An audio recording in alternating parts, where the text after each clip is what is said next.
Ok, alors j'ai un cadre Giant, j'ai la fourche d'origine, et Serson Tour. Hein. J'ai un frein Shimano et un frein Tektro, j'ai ma transmission dérailleur Acera et mes plateaux Altus. Vive le caca quoi. Voilà. Une transmission X9 X0, j'ai une fourche Révélation. Team. J'ai un amortisseur RockShox RCT3. On voit celui qui connaît. J'ai des freins Avid Elixir CR. F. Il a une tige de sel K Skin Shock. J'ai un pneu je sais plus quoi et un autre pneu je sais plus quoi. J'ai des Maxis, jantes J'ai des DT jantes. Suisse Spline 1900 je crois. J'ai des axes de combien? 9 mm à l'arrière et 15 à l'avant. Voilà, j'ai un beau bruit de roulis. Qu'est-ce que j'ai dit? C'est Baby Boom. Qu'est-ce qu'il y a sur mon vélo, pas grand-chose. Le cadre. Ah bah c'est un Yeti. J'ai oublié de ça. ASR 5. Donc c'est un Nakamura Cliff Runner. Je pense qu'il est de 2006. J'ai pas trop d'informations sur le cadre. Donc ensuite pour ce qui est des composants dessus, j'ai une fourche SR Suntour XCM qui était montée sur le Lapierre Technique 100 de Lucas justement, dans le membre de la Riding. J'ai une jante avant de Between Rock Rider 500, donc en axe de 9 mm. Une jante arrière SRAM 7.0 qui était montée sur un Rock Rider 7.1. Donc ça c'est de la très bonne jante en V-brake. Franchement j'ai rien à redire dessus.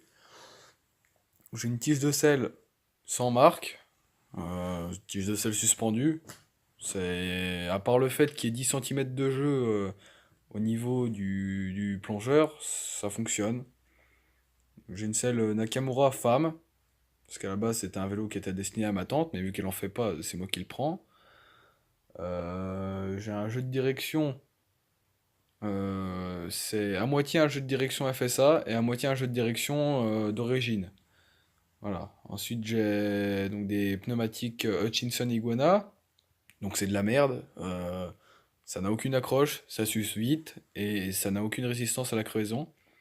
Donc voilà, c'est une sorte de chambre à air en quelque sorte, une chambre à air avec des crans.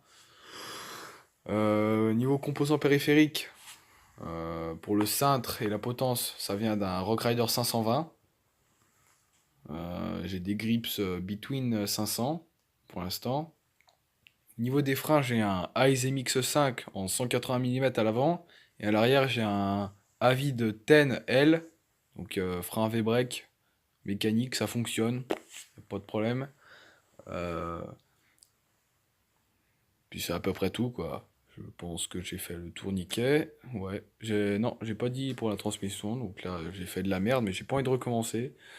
Donc j'ai une transmission avec une cassette Sunrace en 8 vitesses. Donc très mauvaise qualité, j'ai déjà un pignon qui s'est barré. Pourtant, je n'appuie pas excessivement sur les pédales. J'ai un dérailleur Shimano Alivio.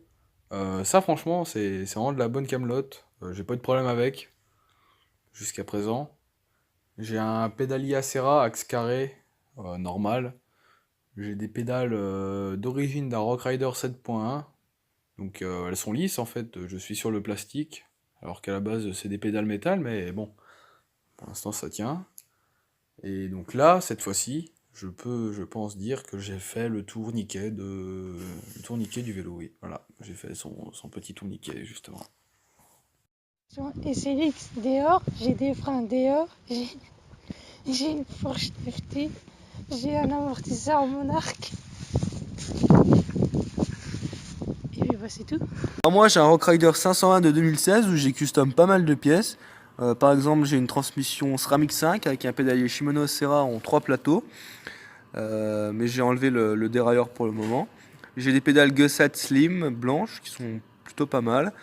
J'ai un cintre Fun Fat Boy en 585 mm avec une potence truvative en 40 mm et 0 degré d'inclinaison. J'ai un frein arrière Shimano Deore en 160 avec un disque Shimano de base que je vais bientôt passer en 180 mm.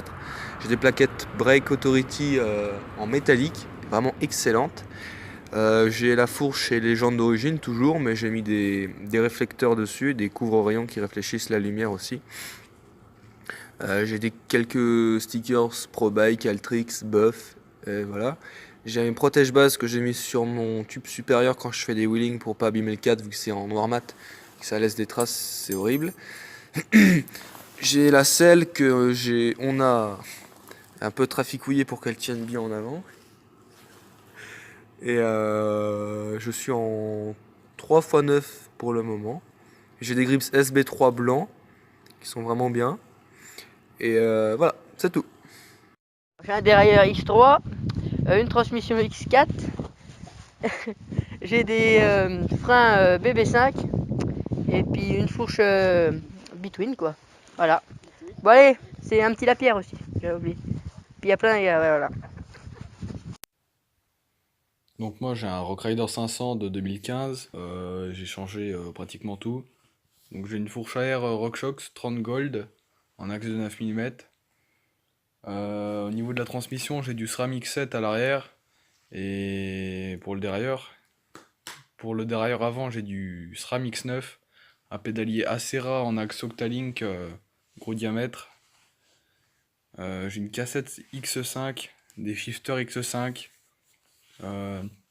Pour les pédales, j'ai des Gusset Slim Jim, donc c'est des merdes. Les roulements sont de très mauvaise qualité et les axes sont déjà tordus alors que je fais quand même pas grand chose avec mon vélo, je pense. Pour les jantes, j'ai des Mavic Crossride 26 pouces en tube type. Donc c'est solide pour l'instant, ça n'a pas cassé. Avec ce que je fais, c'est plutôt étonnant d'ailleurs. Au niveau des pneumatiques, j'ai des Hutchinson Taipan en 26 pouces par 2,10. Pareil, c'est une très bonne accroche, j'ai rien à redire dessus, l'usure est normale. Niveau crevaison, ils sont hard skin, avec la gomme Race Riposte, donc là-dessus il n'y a aucun problème. Je recommande vraiment ces pneus. Pour les composants périphériques, tout ce qui est poste de pilotage c'est d'origine pour l'instant, donc la selle, le cintre, la potence, tout ça c'est pas changé. J'ai un jeu de direction, pardon, FSA The Pig 1 pouce 1 huitième, donc c'est une merde aussi. Les roulements de mauvaise qualité également, c'est des roulements annulaires et non pas des roulements étanches à cartouche. Donc ça tient pas.